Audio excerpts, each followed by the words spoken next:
ಕೆಲವು ಕಡೆ ಕುರುಬೂರು ರಟ್ಟು ಅಂತಾರೆ. ಅದು ಕುರುಹಿನ ರಟ್ಟು, ಮುಂದೆ ಏನಾಗಿ ಕುರು ಇರ್ತಾ ರಟ್ಟು ಅಂತಕ್ಕಂಥದ್ದು. ಹಾಲು ಕೆಟ್ಟರು ಹಾಲು ಮತ್ತು ಸಮಾಜ ಕೆಡಲ್ಲ ಅಂತಾರೆ. ಹಕ್ಕ ಬುಕ್ಕರು ವಿಜಯ ಸಾಮ್ರಾಜ್ಯವನ್ನು ಕಟ್ಟಿದರು. ಇದು ಹೇಳೋ ಉದ್ದೇಶ ಏನು ಅಂತಂದರೆ, ಇವತ್ತು ಹಾಲುಮತ ಸಮಾಜದವ್ರ ಕೈಲಿ ರಾಜ್ಯದ ಅಧಿಕಾರ ಇದೆ. ಬಿಡಿಸ್ಕೊಳ್ಳೋದು ಅಷ್ಟು ಸುಲಭ ಅಲ್ಲ. ಅವರಾಗೆ ಬಿಡಬೇಕೆ ಹೊರತು ನೀವು ಬಿಡಿಸ್ಕೊಳ್ಳೋದು ಸುಲಭವಲ್ಲ.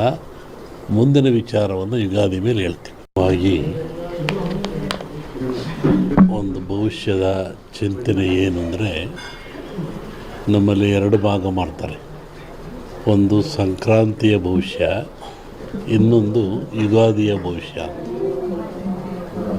ಸಂಕ್ರಾಂತಿಯ ಭವಿಷ್ಯ ರಾಜರಿಗೆ, ಮಹಾರಾಜರುಗಳಿಗೆ, ದೊಡ್ಡ ದೊಡ್ಡ ವ್ಯಾಪಾರಸ್ಥರಿಗೆ ಮತ್ತು ಅನೇಕ ಘಟನೆಗಳು ಬರುವಂಥದ್ದು ಸಂಕ್ರಾಂತಿ ಪುರುಷನ ಮೇಲೆ ಹೇಳುವಂಥದ್ದು. ಇದು ಯುಗಾದಿ ಮೇಲೆ ಬರುವಂಥದ್ದು ಯಾವುದು ಅಂದರೆ ಚಂದ್ರಮಾನ ಯುಗಾದಿ. ಚಂದ್ರನನ್ನು ಆಧಾರವಾಗಿರಿಸಿಕೊಂಡು ಮಳೆ, ಬೆಳೆ, ನಾಡಿನ ಸುಭಿಕ್ಷತೆ, ಆಗುಹೋಗುಗಳು, ರಾಜರು, ಆಳ್ವಿಕೆಗಳು, ಅವಘಡಗಳು, ದುಃಖ ದುಮ್ಮಾನಗಳು, ಸಂತೋಷಗಳು, ಇದ್ರ ಮೇಲೆ ಹೇಳುವಂಥದ್ದು ಯುಗಾದಿಯ ಸಂವತ್ಸರ ಫಲ ಅಂತ. ಇನ್ನೂ ಒಂದು ತಿಂಗಳು ಲೇಟ್ ಇದೆ ಯುಗಾದಿ. ಅದರಿಂದ ಆ ಫಲಗಳ ಹೇಳೋದು ಸ್ವಲ್ಪ ಕಷ್ಟ. ಈಗ ನೀವು ಕೇಳುವಂಥದ್ದು ಏನು ಅಂತಂದರೆ, ಮಳೆ ಬೆಳೆಗಳು, ಆರೋಗ್ಯ ಮುಖ್ಯವಾಗಿ. ನಮ್ಮ ದೃಷ್ಟಿಯಲ್ಲಿ ಕರ್ನಾಟಕಕ್ಕೆ ಬರುವ ಸಂವತ್ಸರದಲ್ಲಿ ಯಾವುದೇ ವಿಧವಾದ ತೊಂದರೆ ತಾಪತ್ರಯಗಳಿಲ್ಲ.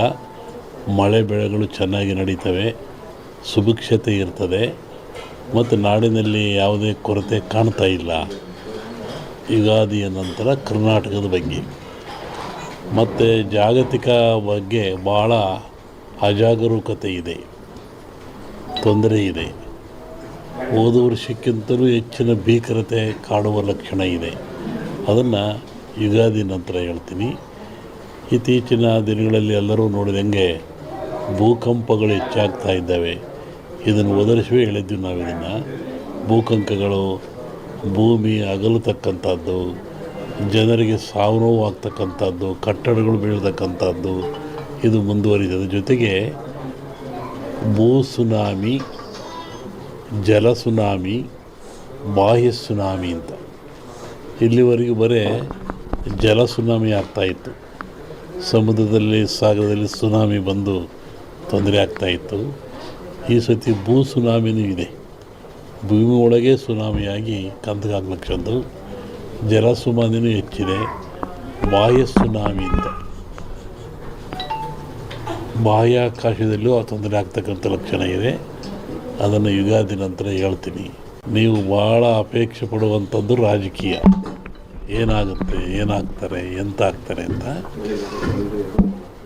ಒಂದು ಸಾಂಪ್ರದಾಯಿಕವಾದ ಮಾತು. ಎಲ್ಲ ಧರ್ಮಗಳು ಇದ್ದಾವೆ, ಎಲ್ಲ ಸಮಾಜಗಳು ಇದ್ದಾವೆ, ಎಲ್ಲ ವರ್ಗದವರು, ದೈವದವರು ಈ ಭೂಮಿಯಲ್ಲಿ ವಾಸ ಮಾಡ್ತಾ ಇದ್ದಾರೆ. ಒಂದು ಸಮಾಜ ಪ್ರಾಚೀನ ಕಾಲದಿಂದಲೂ ಸಹಿತ ಹಾಲುಮತ ಸಮಾಜ ಅಂತ ಕರೀತಾರೆ. ಹಾಲುಮತ ಸಮಾಜ ಅಂದರೆ ಅವರು ಅಡವಿಯಲ್ಲಿದ್ದು ಕುರಿಗಳನ್ನು ಸಾಕಿಕೊಂಡು, ಕುರಿಯ ಇಕ್ಕೆಯಲ್ಲಿ ಲಿಂಗವನ್ನು ಕಂಡು ದೈವಾರಾಧನೆ ಮಾಡಿಕೊಂಡು ಬಂದಂಥ ಒಂದು ಸಮಾಜ. ಪ್ರಕೃತಿಯ ಮೇಲೆ, ಗಾಳಿಯ ಮೇಲೆ, ಭೂಮಿಯ ಮೇಲೆ ಅವರು ಅಡವಿಯಲ್ಲಿದ್ದ ಕಂಡದ್ದು, ತಿಳಿದದ್ದು, ನೋಡಿದ್ದು, ಅನುಭವಿಸಿದ್ದನ್ನು ಬಂತು. ಕನಕಾದಿಗಳು ಬಂದು, ವಿಷ ಬಂತು, ಎಲ್ಲವರು ಹಂಚ್ಕೊಂಡ್ರು. ವಿಷವನ್ನು ಯಾರು ಹಂಚ್ಕೊಳ್ಳಿಲ್ಲ. ಆವಾಗ ಪರಮಾತ್ಮ ಕೊಡ್ದ. ಆವಾಗ ಅವನಿಗೆ ಯೋಚನೆ ಆಯಿತು, ಸಕಲ ಸಂಪತ್ತೆಲ್ಲ ಕೊಟ್ಟುಬಿಟ್ಟೆ ನಾನು, ಸಮುದ್ರದಲ್ಲಿ ವಿಷವೂ ಬಂದುಬಿಡ್ತು, ಇದನ್ನು ನಾನು ಕೊಡದೆ, ಇದರಿಂದ ಪಾರಾಗೋದು ಹೇಗೆ? ಬಹುಶಃ ಈ ವಿಷ ಈ ಜನರ ಮೇಲೆ ಹೋದರೆ ಏನಾಗ್ತಿತ್ತು, ಕಾರ್ಕೋಟ ವಿಷ. ಅದಕ್ಕೆ ಯೋಚನೆ ಮಾಡಿ ಈ ಧನ್ವಂತರಿಯನ್ನು ಕೊಟ್ಟ. ಈ ಧನ್ವಂತರಿ ಎಲ್ಲಿಂದ ಬಂತು ಅಂದರೆ ಸಮುದ್ರದಿಂದ, ನೀರಿನಿಂದ, ಸಾಗರದಿಂದ ಬಂತು. ಇದು ಆ ಒಂದು ದೇವತೆಯ ರೂಪದಲ್ಲಿ ಬಂತು. ನಮ್ಮಲ್ಲಿ ಕೇಳಲಿಕ್ಕೆ ಮುರಳಿ ಕಾಮತ್ತು ಎಲ್ಲ ಬಂದಿದ್ದರು ಈ ವಿಚಾರವಾಗಿ. ಕೆಲವು ಸೂಚನೆಗಳನ್ನು ಹೇಳಿದ್ವಿ ನಾವು. ನೀವು ಯಾಗ ಮಾಡುವಂಥ ಜಾಗದಲ್ಲಿ ವೃಕ್ಷ ಇರಬೇಕು, ಅಲ್ಲಿ ಒಂದು ಹುತ್ತ ಇರಬೇಕು, ಅಲ್ಲಿ ಒಂದು ಎಕ್ಕದ ಗಿಡ ಇರಬೇಕು, ಮತ್ತು ಸಮುದ್ರ ಪೂಜೆಯನ್ನು ಮಾಡಬೇಕು.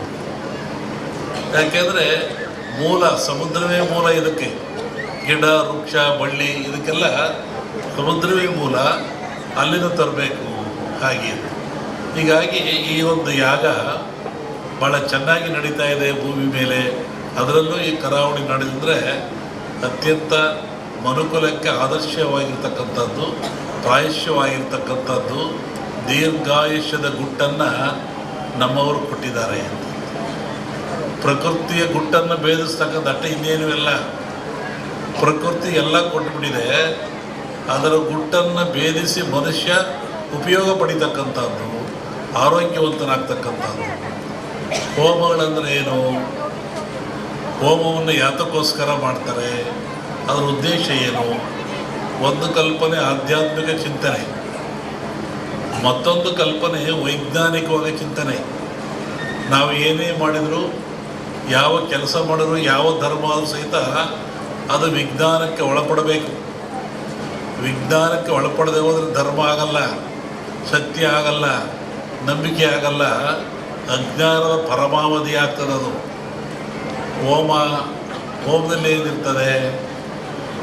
ವನಸ್ಪತಿಗಳನ್ನು ಹಾಕ್ತಾರೆ, ಆಜ್ಯವನ್ನು ಹಾಕ್ತಾರೆ, ಅಗ್ನಿಯನ್ನು ಕೊಡ್ತಾರೆ. ಈ ಗಿಡಮೂಲಿಕೆಗಳು ಅಂತ ಹೇಳಿದ್ರು ನಾನು.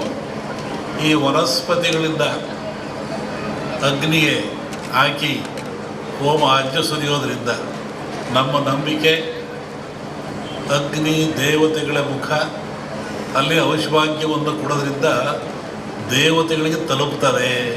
ಆವಾಗ ನಾಡು ಸಮೃದ್ಧಿಯಾಗಿರ್ತದೆ, ರೋಗ ರುಜಿನ ದೂರವಾಗ್ತದೆ. ಒಂದಾದರೆ ಅಗ್ನಿಯನ್ನು ಆರಾಧನೆ ಮಾಡಿದವರು ಯಾರು? ಇದು ಒಂದು ಪ್ರಶ್ನೆ. ಅಗ್ನಿಹೋತ್ರಿಗಳು ಅಂತಿದ್ದಾರೆ, ಅವರು ನಿತ್ಯವೂ ಅಗ್ನಿ ಆರಾಧನೆ ಮಾಡಿ ಪೂಜೆಗಳನ್ನು ಮಾಡ್ತಾರೆ. ಅದು ಒಗ್ಗದ ಭಾಗದಲ್ಲಿರಲಿ. ಜಗತ್ತಿನ ಯಾವ ಸಮಾಜ ಇರಲಿ, ಯಾವ ಜನ ಇರಲಿ, ಯಾವ ಕುಲ ಇರಲಿ, ಯಾವ ಪಂಥ ಇರಲಿ, ಅಗ್ನಿಯನ್ನು ಆರಾಧನೆ ಮಾಡದಿರೋರು ಯಾರು? ದೀಪ ಹಚ್ತೀರ ನೀವು ಮನೇಲಿ, ಅದೇನು? ಅಗ್ನಿ. ಅಡುಗೆ ಮಾಡ್ತೀರ ನೀವು ಮನೇಲಿ, ಸ್ಟವ್ವ ಬೆಂಕಿಯೋ ಹಚ್ತೀರ ನೀವು, ಅದೇನು? ಅಗ್ನಿ. ನಾವು ನಿತ್ಯ ಬಾಳಲಿಕ್ಕಾಗಿ, ಬದುಕಲಿಕ್ಕಾಗಿ ಆಹಾರ ತಯಾರು ಮಾಡ್ತೀವಲ್ಲ, ಅದು ಯಾವುದು? ಅಗ್ನಿಯ ಮುಖಾಂತರ. ಹಾಗೆ ಅಗ್ನಿ ಜಗತ್ತಿನ ಚರಾಚರಕ್ಕೆ, ಮನುಕುಲಕ್ಕೆ ಆದರ್ಶ, ಅವಶ್ಯಕ. ಅಗ್ನಿಯಿಂದ ಯಾವುದೂ ಇಲ್ಲ. ಧಾರ್ಮಿಕವನಾಗಿ ಅಗ್ನಿಗೆ ಭವಿಷ್ಯವನ್ನು ಕೊಡ್ತೀವಿ ಅಂತ ಹೇಳೋದು ಒಂದಾದರೆ, ಅದನ್ನು ವಿರೋಧ ಮಾಡೋದು ಒಳ್ಳೆಯ